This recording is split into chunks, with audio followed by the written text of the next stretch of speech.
Bom, o Internacional que voltou a vencer aqui no estádio Beira-Rio depois de 12 jogos, 9 pelo Campeonato Brasileiro. E no vídeo hoje eu quero te trazer umas atualizações após essa vitória aqui no estádio Beira-Rio sobre o problema de Ener Valencia. Ele que no segundo gol de Bruno Tabata não quis comemorar, ficou só do banco de reservas, batendo palmas. E na entrevista coletiva o Roger Machado falou sobre esse problema. A gente sabe que dentro dos bastidores o Ener Valencia é sempre uma pauta dentro do Internacional. E no vídeo hoje eu quero te trazer um pouco mais de atualizações sobre isso. E além disso, quero te falar também sobre Vitão, porque o Roger também falou sobre essa situação. O atleta estava muito próximo de ir para o Real Betis, mas a negociação meio que deu uma reviravolta e esfriou completamente, e ele volta para Porto Alegre e volta a estar à disposição do Internacional. Quero te trazer esses detalhes também, mas antes roda a vinheta.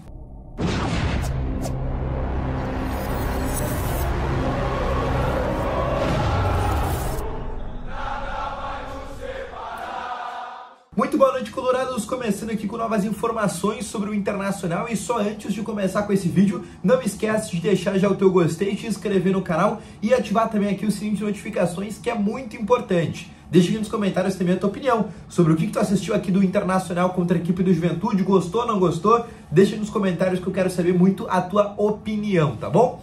Vamos começar então aqui com as principais informações, exatamente para falar sobre esse tema do Internacional envolvendo Ener Valencia. O Valencia que começou o primeiro tempo como titular e logo, ainda nos primeiros 20 minutos de partida, teve a grande chance para sair da seca de gols. O Valencia, que ainda é o artilheiro do Inter nessa temporada de 2024, com 8 gols e 2 assistências, mas é um jogador que nos últimos jogos vem sendo muito criticado pela torcida. Surgiu 2 propostas, inclusive do futebol da Arábia Saudita. Ele recusou essas propostas, mesmo com todas essas críticas, mesmo ele indignado, porque ele entende que vai cumprir o contrato no Internacional. Vírgula. A partir disso, no estádio Beira-Rio, ele teve a chance de sair dessa seca e fazer o gol. Teoricamente até que fácil, que seria para uma disputa de pênaltis, e reencontrando o goleiro Gabriel Vasconcelos, aquele mesmo que ele tinha feito um pênalti, teoricamente, na partida do Alfredo Jaconi, onde ele errou, e aí o goleiro tinha se adiantado, e posteriormente o Valencia faz o gol. Agora ele reencontraria o Gabriel Vasconcelos, e ele perde o pênalti. A partir disso, o estádio Beira-Rio começa a se tornar uma completa vaia para o equatoriano. Não só quando ele tocava na bola já surgiu uma vaia, quando ele foi substituído no intervalo de jogo.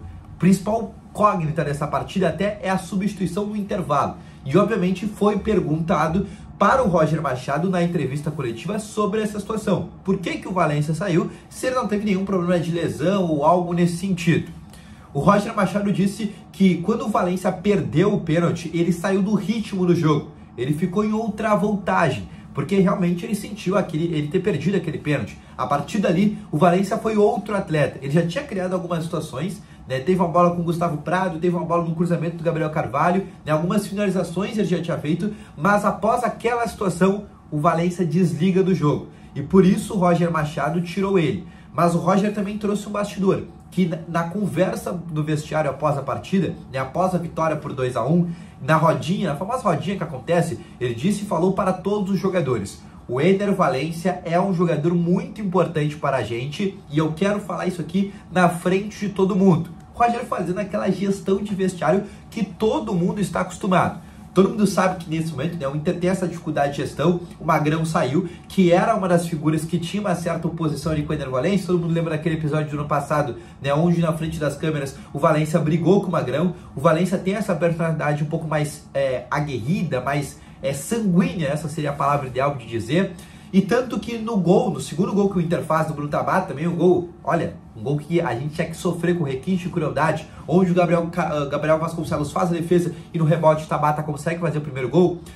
Pela primeira vez, todos os jogadores do Inter foram comemorar, aliás, era o gol da virada do Inter, mas o Ener Valencia ficou no banco de reservas, apenas aplaudindo. Ele não estava com nenhuma lesão, pegando o caso do Thiago Maia, que estava inclusive com gelo no joelho direito, foi para cima, foi comemorar com o Tabata, foi até virou o campo, ele já tinha feito um gol antes disso, e o Ener Valencia ficou quietinho. Também após o apito final do juiz, também só comemorou, e foi bem quietinho pro vestiário, realmente necessitou um pouco mais triste, talvez um pouco mais frio, mas o fato é que isso aqui pesou muito no estádio Beira-Rio. E a partir de agora o Inter precisa ter uma gestão muito boa de vestiário para lidar com a situação de Ener Valencia. Aliás, é o segundo maior salário do Internacional, ganha 1,5 milhão por mês, E exatamente por isso o Inter precisa decidir se é um jogador que precisa de novos ares, não tem mais como estar aqui no Internacional, ou se é um jogador que o Inter precisa, né, aparar algumas arestas, né, fazer algum tipo de situação para ele voltar a ser aquele Ener Valencia de 2023, artilheiro do Internacional também, ou o Ener Valencia até no começo da temporada, né, aquele começo de Gauchão do Valencia, aquele começo de Copa do Brasil de Ener Valencia, que a gente viu e que via que realmente era um bom atleta. O Valencia, só para vocês terem uma ideia, nesse Campeonato Brasileiro não tem nenhum gol e também não tem nenhuma assistência. Só para vocês pegar título de curiosidade sobre o Wesley, já tem 5 gols nesse Brasileirão, ou o próprio Tabata, que hoje fez o seu primeiro jogo e, inclusive, seu primeiro gol. Segunda situação, Vitão. Né? Vitão tinha uma negociação encaminhada, viajou para São Paulo para ter uma conexão mais fácil para a Espanha, né, onde ele ia para a equipe do Real Betis. A negociação estava muito próxima, 10 milhões de euros, o Inter ia ficar com 8 milhões de euros, né, por 80% dos direitos econômicos. Né. Além disso, existia também, nesse momento, uma possibilidade, né, do Inter ficar, né, com um plus-valia futuro, né, 20%, mas a negociação esfriou. Por que ela esfriou? Por causa do fair play financeiro do Real Betis. O Real Betis já bateu o máximo que ele pode gastar nessa janela. E aí o que ele poderia fazer com o Inter é pegar esses 10 milhões de euros e parcelar em várias janelas. Só que o Inter não quer isso, o Inter quer o valor à vista, senão não faz sentido liberar o Valencia agora. Libera no fim da temporada. E é isso que o Inter vai fazer. A negociação com o Betis caiu, pode ser que volte a rolar no fim do ano. O Betis, inclusive, abriu negociações para contratar um outro zagueiro, que é o, inclusive, Natan, aquele zagueiro que era do Corinthians, hoje está na equipe da Napoli. E a partir disso, com a saída, né, entre aspas, do Vitão e agora retorno dele, porque hoje ele pegou um avião para Florianópolis, chegava 1h30 em Porto Alegre. Já está em Porto Alegre, inclusive, não ia estar apto para esse jogo.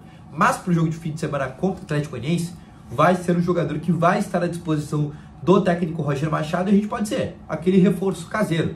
Né? O Inter estava em busca de um zagueiro, né, contratou o Rogel para ser, entre aspas, nessa primeira alternativa, mas estava atrás também de um outro zagueiro para o lugar de Vitão. Só que agora, como o Vitão não vai sair, vai ficar até o final do ano no Inter, não tem por que contratar um novo zagueiro. Ou seja, o Inter vai ficar com isso, e a prioridade do Inter agora é trazer 2 laterais, 2 direitos, e trazer, se der, um lateral esquerdo, porque hoje, novamente, o Bernabé fez uma partida, o René não é um jogador confiável, e o Inter precisa de um lateral esquerdo, né, mais de envergadura, né, com nome com maior estofo.